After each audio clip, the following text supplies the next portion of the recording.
السلام علیکم ورحمۃ اللہ وبرکاتہ۔ بسم اللہ الرحمن الرحیم۔ ربی شرح لی صدری ویسر لی امری واحلل عقدۃ من لسانی یفقہوا قولی۔ اے میرے پروردگار، میرا سینہ کشادہ کر دے اور میرے کام کو آسان کر دے اور میری زبان کی گرہ کو سلجھا دے تاکہ لوگ میری بات سمجھ سکیں۔ آج ہم پڑھیں گے سورۃ البقرہ آیت نمبر 212 سے 214 ترجمہ اور تفسیر کے ساتھ۔ ان آیات میں ہم جان سکیں گے کہ کیسے دنیا مومن کے لیے قید خانہ اور کافر کے لیے جنت ہے۔ آپ سے گزارش ہے کہ میرے چینل قرآن اسپرٹ کنیکٹ کو سبسکرائب کر دیں اور بیل آئیکن کو لازمی کلک کر دیجیے گا تاکہ میری نیو اپ کمنگ ویڈیوز کے نوٹیفیکیشن آپ کو مل سکیں۔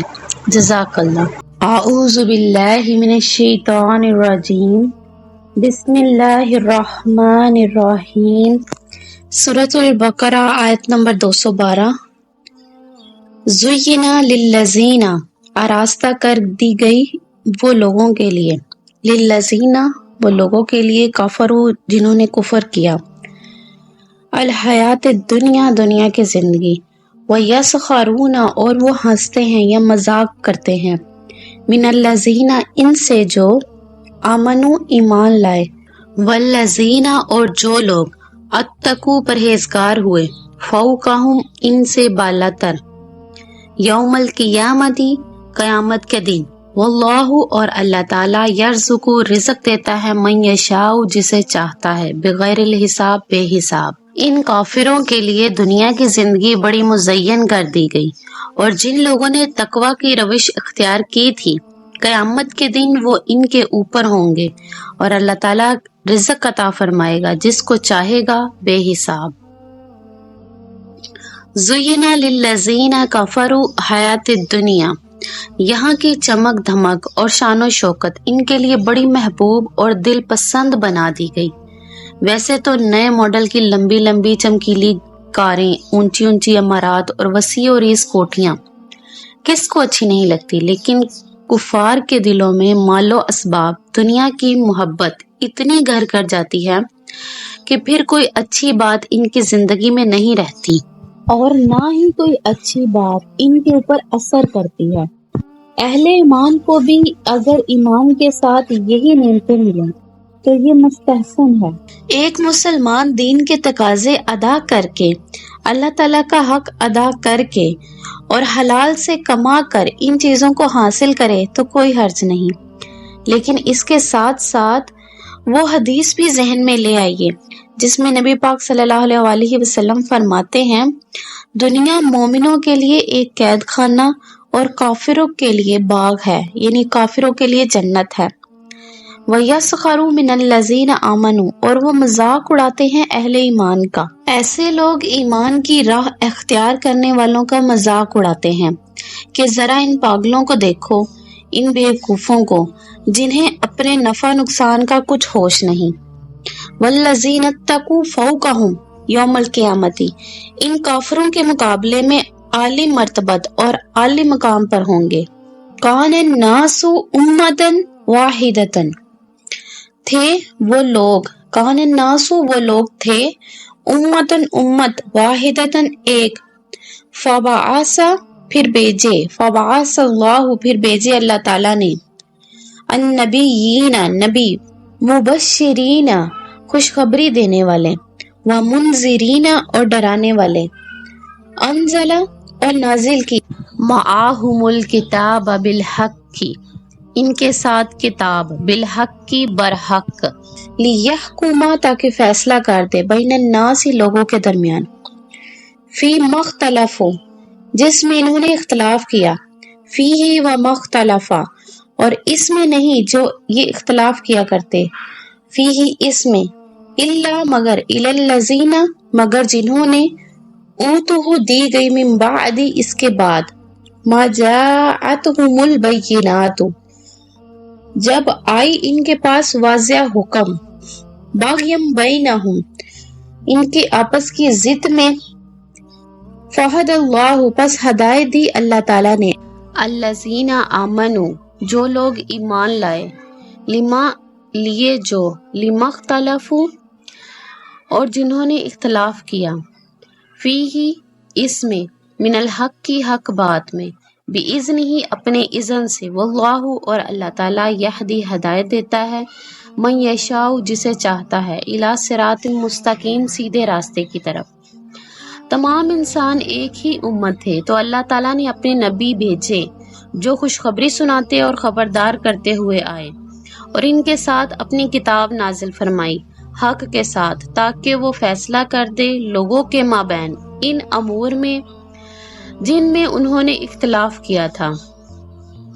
اور کتاب میں اختلاف نہیں کیا مگر انہی لوگوں نے جنہیں یہ دی گئی تھی، اس کے بعد کہ ان کے پاس روشن ہدایت آ چکی، محض باہمی زدم زدہ میں، یعنی اپنی ضد کے سبب انہوں نے اختلاف کیا۔ بس اللہ تعالیٰ نے ہدایت بخشی ان لوگوں کو جو ایمان لائے اس حق کے معاملے میں جس میں لوگوں نے اختلاف کیا تھا اپنے حکم سے، اور اللہ تعالیٰ ہدایت دیتا ہے جس کو چاہتا ہے سیدھے راستے کی طرف۔ کان الناس امۃ واحدۃ، اس میں کوئی شک نہیں کہ ابتدا میں سب کے سب انسان ایک ہی امت تھے۔ تمام انسان حضرت آدم علیہ السلام کی نسل سے ہیں اور حضرت آدم علیہ السلام نبی ہیں، چنانچہ امت تو ایک ہی تھی جب تک ان میں گمراہی پیدا نہ ہوئی۔ شیطان نے لوگوں کو برگلایا، اس وقت تک تو تمام انسان ایک ہی امت تھے۔ ثم اختلفوا، پھر ان میں اختلاف ہو گئے، اختلاف کے نتیجے میں فساد پیدا ہوا اور کچھ لوگوں نے گمراہی کی روش اختیار کر لی۔ فَبَعَثَ اللَّهُ النَّبِيِّينَ مُبَشِّرِينَ وَمُنذِرِينَ، اللہ تعالیٰ نے انبیاء اکرام علیہ السلام کا سلسلہ جاری فرمایا جو نیکوکاروں کو بشارت دیتے تھے اور غلط کاروں کو خبردار کرتے تھے۔ دین میں اختلاف کا اصل سبب یہی زدم زدہ والا رویہ ہے۔ انسان میں غالب ہونے کی جو طلب اور امنگ موجود ہے وہ حق کو قبول کرنے میں مزاحمت پیدا کرتی ہے۔ دوسروں کی بات ماننا نفس انسانی پر بہت گراں گزرتا ہے۔ آدمی کہتا ہے میں اس کی بات کیوں مانوں، یہ میری کیوں نہ مانے۔ انسان کے اندر جہاں اچھے میلانات رکھے گئے ہیں وہاں بری امنگیں اور برے جذبات بھی رکھے گئے، چنانچہ انسان کے باطن میں حق و باطل کی ایک کشمکش چلتی ہے۔ جب انسانوں میں اختلافات رونما ہوئے تو اللہ تعالیٰ نے نبیوں کو بھیجا جو مبشر اور منذر بن کر آئے، یعنی خوشخبری سنانے والے اور ڈر سنانے والے۔ سلسلہ انبیاء اور رسول کے آخر میں اللہ تعالیٰ نے نبی آخر الزماں حضرت محمد صلی اللہ علیہ وآلہ وسلم پر قرآن حکیم نازل فرما کر اپنی توفیق سے اس نزاع و اختلاف میں حق کی راہ اہل ایمان پر کھول دی، اور اللہ تعالیٰ ہی ہے جو اپنی مشیت اور حکمت کے تقاضوں کے مطابق جس کو چاہتا ہے راہ راست دکھا دیتا ہے۔ ام حسبتم، کیا تم خیال کرتے ہو، ان تدخلوا کہ تم داخل ہو جاؤ گے، الجنت جنت میں، ولما جبکہ نہیں، یاتیکم آئی تم پر، مثل جیسے، مثل الذین جیسے جو قالو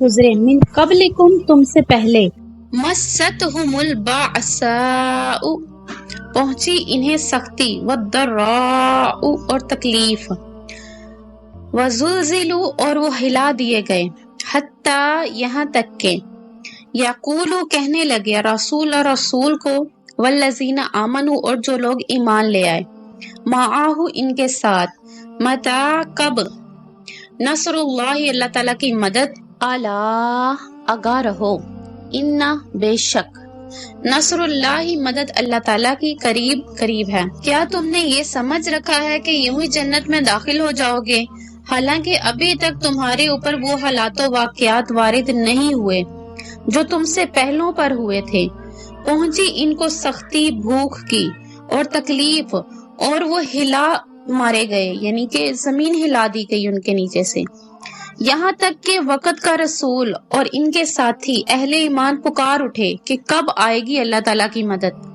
اب انہیں یہ خوشخبری دے دی گئی کہ آگاہ ہو جاؤ، یقیناً اللہ تعالیٰ کی مدد قریب ہے۔